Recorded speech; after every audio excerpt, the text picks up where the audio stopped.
Hello and welcome back to Fist Entertainment for my next review. Should be my third one tonight. Now on this one, when I first came across this one coming out in theaters, I was like, why in the fuck are they making this movie? Why in the fuck are they making this movie? This is like a waste of time. Why are they doing it? Then I started to hear about how good this movie is from everybody. There were very few people who actually had bad things to say. Now there are some. There were some people, and some pretty significant people that I actually watched myself that said this film was bad. Then there was this friend at work, and he's a good friend. He actually is a subscriber on this channel, and him and me talk about ideas often at work to make this channel better.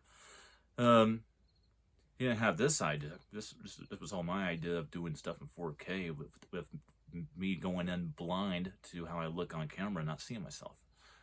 Because literally, I am not looking at myself right now. I'm just looking at the camera on my phone. My phone is faced the other direction, so I don't see myself. Only you see me. It's kind of cool, so I guess that's cool. Well, he was bugging me and bugging me and bugging me and bugging me to watch this movie. And then I finally did. Now, it wasn't originally on physical media, and that's where it gets interesting. It wasn't originally on physical media. I watched it on Showtime through Paramount Plus. Now, I liked it so much that I had to get it in physical media. And that is 2023's The Last Voyage of the Demeter. Yeah, I know. We're talking about this one, and I got nothing bad to say about this movie. Surprise, surprise, surprise. I know there's some pretty serious critics out there that have a lot of problems with this movie. I'm not one of them. And this is not usually the case with a film like this. If they think, like for example, and everybody knows this because I did a pretty good review, and I do like the way it turned out, so I'm not planning on doing it again on this. And that is Underworld: Rise of the Lycans. You guys all know my my views on that. That's a movie that did not need to be made. In a lot of ways, the Last Voyage of the Demeter is a film that did not need to be made. Who would ever think in a million years that anybody would be interested in watching a whole movie that is one chapter of the Bram Stoker novel Dracula? I mean, it's a Dracula movie, but is a Dracula movie that the world really didn't want. And what's crazy about it is that this might be one of the best Dracula movies I've ever seen. Yeah, you heard it. I'm saying it. It might be one of the best Dracula movies I have ever seen. I've seen a lot of Dracula movies. And just like The Imitation, which came out in 2023, which I also did not have a problem with. And everybody hated that movie too. Well, not everybody. A lot more people hated the Imitation than The Last Voyage of the Demeter, but it's kind of the same thing. It's taking aspects and just little divots of the Bram Stoker character and novel and making a movie out of it. Instead of just going through just telling the whole book. And I don't know, man. I just don't know. I really like this movie. I was extremely entertained by this movie. I just really don't have a problem with this movie. Although I do have one. There is one little problem I have with this movie, and I'll get to it. but it's a doozy. It's not something that's a rat problem or anything like that. But I'll get to that. But let's talk about the plot. Although, we were told, they always make the plot so complicated on the back of these. And honestly, I get tired of reading them because they make them so complicated. They have all these long words that shouldn't be there to make the plot synopsis on the back of the disc so exponential. So let's just go ahead and talk about what it is. The last voyage of the Demeter is basically a Dracula movie that tells the story of how Dracula sailed from Romania to England, and how he went ahead and killed and devoured every sailor on the ship. So the ship's crew, it kind of shows you and tells you how that happened. That's basically what it is, and in a nutshell. That's what it is. It tells one chapter out of the book. I believe it's like chapter 7. It's based off of the captain's log of the captain of the Demeter, and how he made a log of his crew getting killed and slaughtered and stuff like that, to warn people or whatnot. So it's basically that. But what makes it work so well is this might be the most terrifying version of Dracula. That's what's so cool about it. This actually might be the most terrifying version of Dracula. In fact, he has no human form in this movie. We see a little bit of a human form at the very end of the movie, because he kind of left the door open to make a sequel to this. And if they did, I would be all for it, because there is one sole survivor. One sole survivor. Which, of course, is not in the book. That's made for the movie itself. But it let the door open for this one guy who survives, and he's like, "Oh, I'm on a mission. I'm going to kill the beast. I'm going to take this guy out. I'm going to take Dracula out." And if they ever did make a sequel to the last voyage of the Demeter, and tell the next chapter of Dracula, and maybe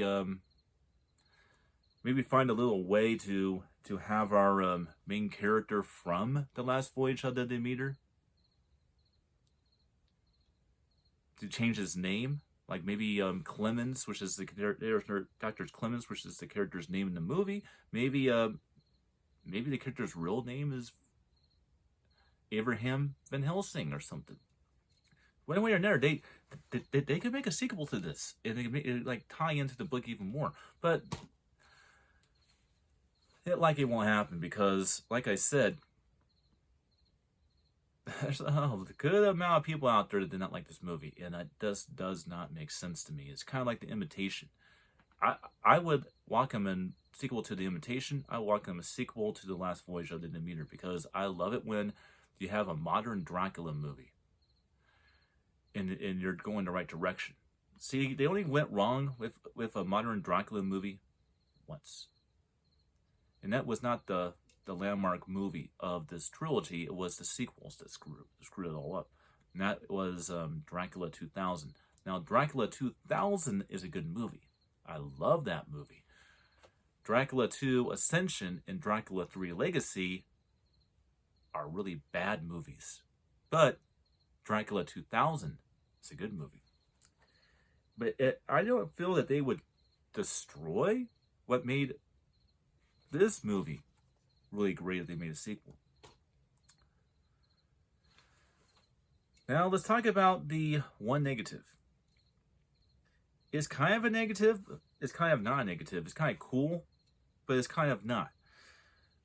I, for one, would have actually have liked it if it wasn't like, just a practical, foam statue like dummy being thrown around, and it wasn't some CGI animation to make the the styrofoam dummy or whatever the hell he made it out of, his mouth move and eyes move and stuff like that when it comes to Dracula himself. I actually would have preferred if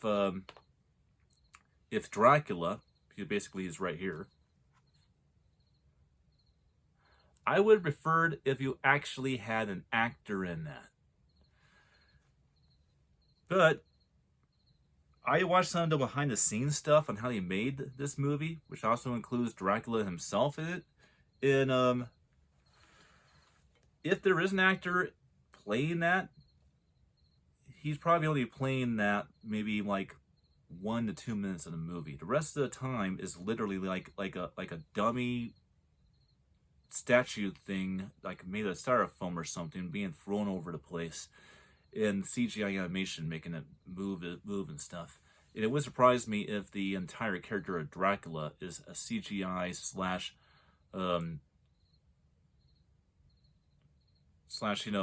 prop character, to where it's not real at all. I actually would have liked it if you had an actor there and it actually was real. I think it would have been even cooler. But like I said, it's a nitpick.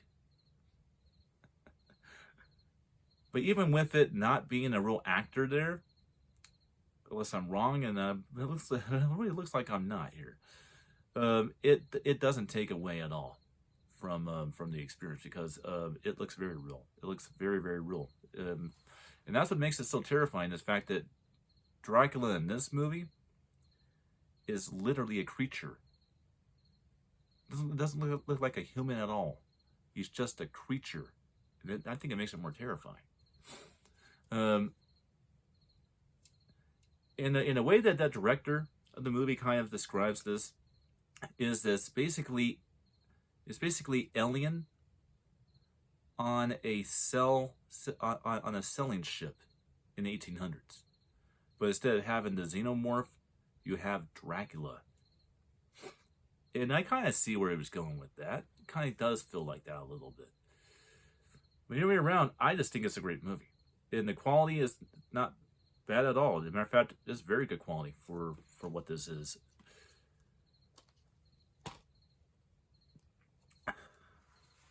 So, The Last Voyage of the Demeter. Love it, hate it. I myself love it. And this is going to be very, very, very interesting when it comes to this.